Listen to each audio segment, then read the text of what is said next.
Okay, so all right, so let's look at how to be able to do this, uh, to follow these processes, quality checks, and then after that we'll look at how to be able to assemble or to stitch all the reads together to form a faster file, and then we can go ahead and then do annotation. But you know that in bioinformatics, once you have done your sequencing, the first thing you get a sequencing machine is always a FASTQ file. And in doing the sequence, there are a lot of mistakes that will come from contamination, from primers or vectors, which you are supposed to remove all of them. So how do you know all these things are present and whatsoever? So what you have to do is to do quality checks to see how the reads are, whether you have to filter some of them or you have to trim some bases off, and then you can go ahead. So how do you do that? It's quite a simple process. Now, let me share. I'm already sharing my screen. So let me do this. This is a paper. I don't know when this paper was published. If we check, so it's actually a whole genome sequence of mycobacteria. Coincidentally, I know what I have a little bit of knowledge about mycobacteria, and so if you check, what is it? The reads were deposited in the SRA, and then this is the accession number. And then it was also, what is it? We have it on the Illumina platform. We also have it on Nanopore, Oxford Nanopore, and then any of them. So if you want to get the reads, you simply just come here, click on this, and then it takes you to this particular platform. That's the National Library of Medicine.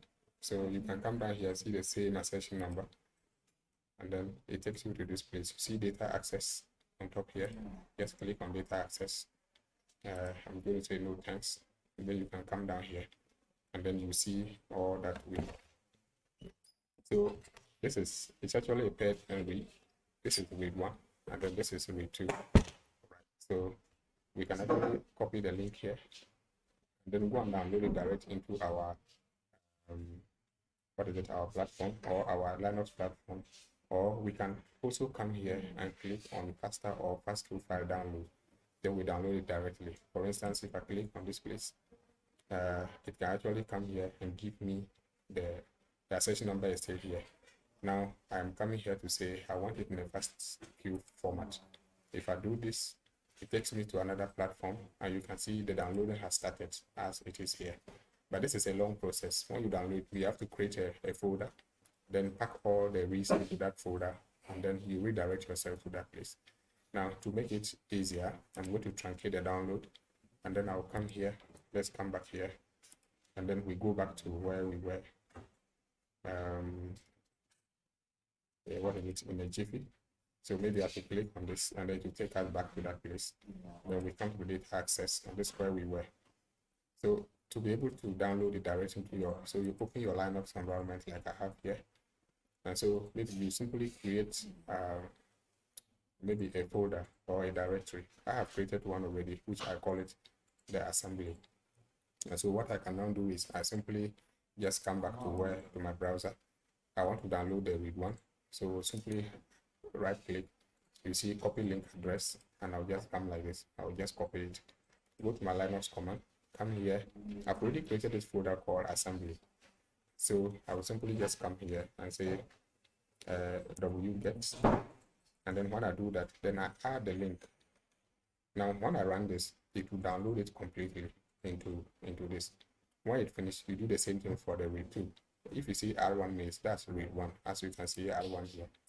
Okay, and so that's basically what you do to be able to download the raw reads.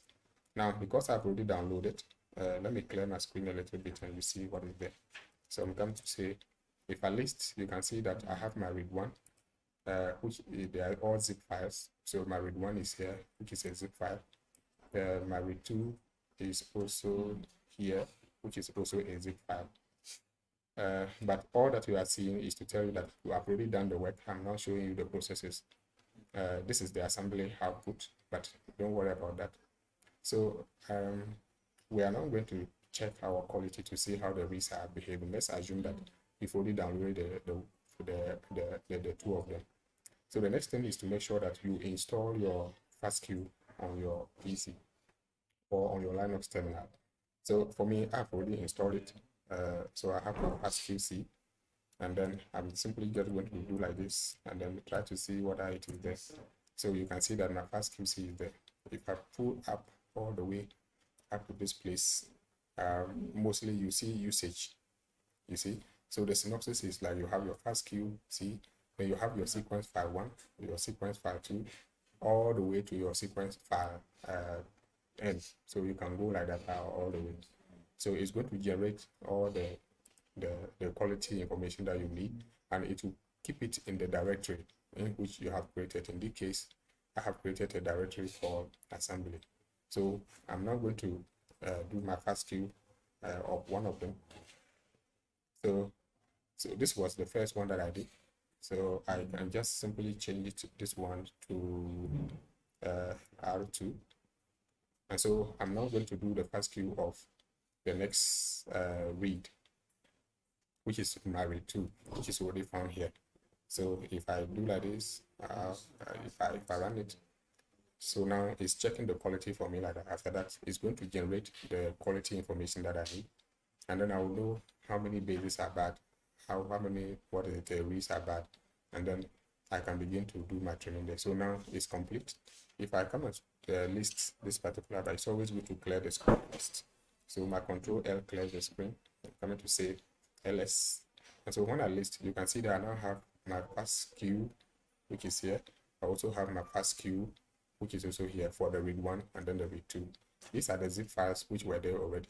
Now you can see the HTML file for read 2 and then the HTML file for read 1, which is also here. It tells you that the two of them have we have done the quality, and then we can now go ahead and then look at how the quality is looking like. So I'll go to my local computer, and then I was working for my work. Let me go back here. You can see that I was here. I was on downloads and then on my assembly. So when I go to my local computer, I'll go and look for downloads here, and then under downloads, I'll look for where assembly is. You can see assembly is here. So all the files will be seated around here.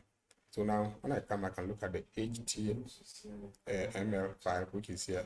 That's the output of my quality checks, and that's what I'll be able to use to know whether the quality is good or not. So I'm simply going to open it with my browser. Double click on that, and that's going to open. First of all, you're going to see the basic statistics, which is here, and then you begin to see that your GC content is actually 64%. That's the basic information. You can see total bases were around 61.7 MB, and then the sequence flagged as poor quality is actually 0. The sequence length was actually between 35 to 251. That tells you that we're having some sequences with a length as short as 35 and some with a length as long as 251 base pairs. You can look at the file name on top here, and then of course now we go and then look at the individual quality information that we have. These are box clauses telling us the whiskey. These are the whiskers, and wherever the whisker is able to extend to this red zone, it tells you that those reads are not good. So the reads from this particular position, see from here always onwards, they are not good. Those that are in yellow, if they are warning that those that are in green are the best. So you always look at this particular line that we are seeing here is supposed to have been the appropriate. This is what should have been what it should have been done, but you can see that we have from position 235 or to 239 as having bad reads. So we can either trim at this particular position. We can filter at this particular position if we want to check our quality. And so, but in general, the base sequence quality is good. Then we can go ahead and check the tile sequence quality. It's also marked. So look at the flag here. The flag we are seeing here ticked blue. It means that that quality is also good. You can do like that and check through all your quality, and then you are able to know which part of your sequences are having problems. So look at the GC content. It's actually flagged red. It tells you that the GC content per read is having some kind of challenges, because the blue line was supposed to have been the actual GC content distribution. But the red line is what we are actually seeing right now, which is not a good one. So when you see that, you begin to check the GC content that what that is, and then so you have the base content, and then in that order. The third one also came. Right, so that's how to be able to do quality checks. And I hope you have learned something small. Thank you. So I told the guy to do it. I